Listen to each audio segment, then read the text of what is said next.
Milwaukee won the competition to host next year's convention with the help of the city's mayor, Tom Barrett. Born and raised here, he's been mayor for 15 years, served in Congress for 10 years before that. He's seen the city go through big changes.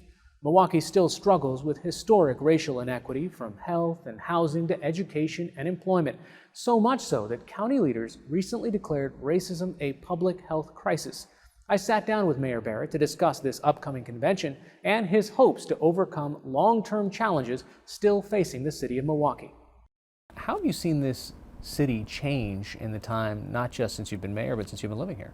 Well, one of the things that I think many people don't realize about Milwaukee is if you go back to 1970, we had the highest per capita income in major cities for African Americans. And the reason for that was because we had a lot of foundries and factories and tanneries and breweries. And people could really get a good family supporting job by working in those places. But beginning really seriously in the 1980s and thereafter, we have seen a lot of the jobs disappear that were those jobs. And I would say for the last 8 years, coming out of the Great Recession, we've been fighting back. In this coming election, how does Milwaukee play into, the voter in Milwaukee and the voter in Wisconsin play into that national race? Well, I think what makes us attractive again to the Democrats and to the Republicans, because we are truly a purple state, is that in many ways we're a microcosm of the nation. We've got a large urban area in Milwaukee. We've got a state capital in Madison that's growing very vibrantly. And then we've got areas of the state that are rural areas. And those are a lot of the areas nationally, and certainly in Wisconsin, who feel that a little disconnected from what's going on. I think there's a recognition now, not just for Wisconsin, but for Michigan, for Pennsylvania, to some extent for Ohio, that these are places where both parties, they better sink their roots pretty deeply here, and they better not take anything for granted. What does it mean to a city like Milwaukee to host a convention? It's a big deal for us. We're very proud, and we think we've got a story to tell of a city and a state that's really, again, fighting back and winning. There are pockets in your community. I remember reading an academic paper, and they had focused on one of the zip codes, and they said that this is a neighborhood of concentrated poverty, pervasive joblessness, plunging incomes, mass incarceration. How do you make sure that equality and inequality is a topic that's not just in this convention, but something that the Democrats are thinking about going into 2020? The issues of equality, of justice, of race are issues that I deal with on a daily basis. And I've served in Congress, I've served in the state legislature. The difference between those jobs and this job, at the local level, and this is throughout the entire country, this is a very gritty job. There's not a lot of theory in these jobs.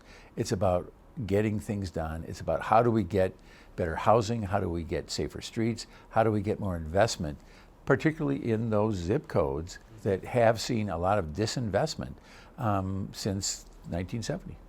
How do you encourage African American voters here to be a greater part of the system? In the 2016 election, the voter turnout was the lowest it had been in the city since they were keeping track. Well, I think you have to have candidates who speak to the concerns of the people who live in these neighborhoods. And you saw that in 28, you saw that in 2012, where we had a sharp spike in the involvement of Central City voters. And so what happened in 2016 is we returned back down to places where we had been before and actually had not done as well in terms of voter turnout. So I think it's going to be incumbent on any candidate who wants to get the vote in urban America to make it clear to people in urban America that they're speaking their language. You've made a pledge that you want to get 25% of Milwaukee's power by 2025 from renewable energy. How do you do that? Well, we're doing it on our city buildings. We're moving aggressively on solar.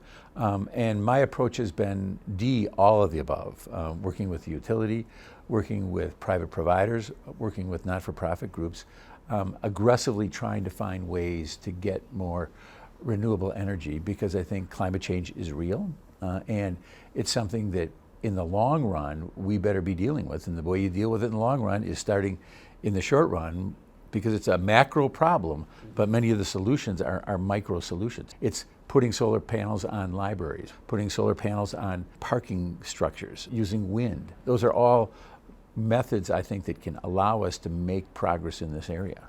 Some of the presidential candidates have called for an entire debate just on climate change. Do you think the Democratic Party is taking it seriously enough at this point? I think that many of the candidates are, and I think it's going to, whether it's a separate debate or whether it's incorporated in the debates, it has to be front and center, particularly because on the other side you've got a president who seems at best uncaring about this issue.